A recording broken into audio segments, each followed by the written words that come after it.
ఇటీవల పాడుతా తీయగా చర్చలు కీరవాణి, సింగర్ సునీత చంద్రబోస్లపై షాకింగ్ ఆరోపణలు చేసి వార్తల్లో నిలిచింది సింగర్ ప్రవస్తి.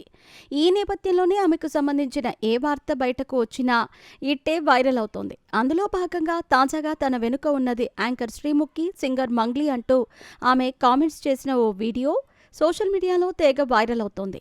అందులో ప్రవస్తి ఏం చెప్పిందంటే, సింగర్ ప్రవస్తి వివాదం బయటకొచ్చినప్పటి నుంచి ఆమె చెబుతున్నది ఒకటే మాట: నాకు డబ్బు లేదు, పలుకుబడి లేదు, 12 ఏళ్ల వయసు నుంచే కుటుంబ భారాన్ని మోస్తున్నాను అంటూ. తాజాగా వైరల్ అవుతున్న వీడియోలో తనకు శ్రీముఖి, సింగర్ మంగ్లీ ఎలా సపోర్ట్ చేశారన్న విషయాన్ని ప్రవస్తి వెల్లడించింది.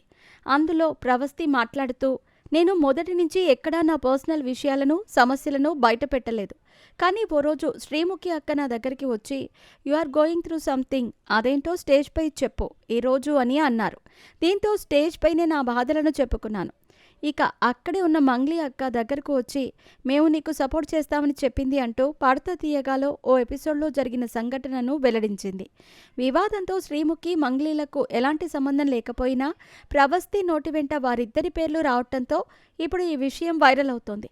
యాంకర్ శ్రీముఖి, సింగర్ ప్రవస్తి ఆరాధ్య పాల్గొన్న పాడుతా తీయగా సింగింగ్ రియాలిటీ షోకి యాంకరింగ్ చేసింది. శ్రీముఖి తన యాంకరింగ్తో కార్యక్రమానికే జోష్ తీసుకొచ్చింది. ఈ షోలో ప్రవస్తి కంటెస్టెంట్గా పాల్గొని తన పాటలతో ప్రేక్షకులను ఆకట్టుకుంది. కానీ ఆమె చివరి వరకు కొనసాగలేదు.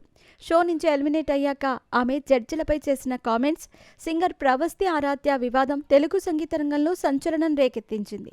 ఆమె ఈటీవీలో ప్రసారమయ్యే పాడుతా తీయగా సింగింగ్ రియాలిటీ షోలో జడ్జిలైన సింగర్ సునీత, సంగీత దర్శకుడు ఎంఎం కీరవాణి, గీత రచయిత చంద్రబోస్లపై తీవ్రమైన ఆరోపణలు చేసింది. తనను కావాలనే టార్గెట్ చేశారని, బాడీ షేమింగ్ చేశారని, అన్యాయం చేశారని ప్రవస్తి ఆవేదనను వ్యక్తం చేసింది. కానీ సింగర్ సునీత ఈ వివాదంపై స్పందిస్తూ క్లారిటీ ఇచ్చే ప్రయత్నం చేసింది. అయితే ప్రవస్తి మాత్రం ఆమె చెప్పేవన్నీ అబద్ధాలంటూ కొట్టిపారేసింది. ఈ వివాదం ఇంకా కొనసాగుతోంది. సోషల్ మీడియాలో నెటిజన్లు రెండు వర్గాలుగా చీలి దీనిపై చర్చిస్తున్నారు.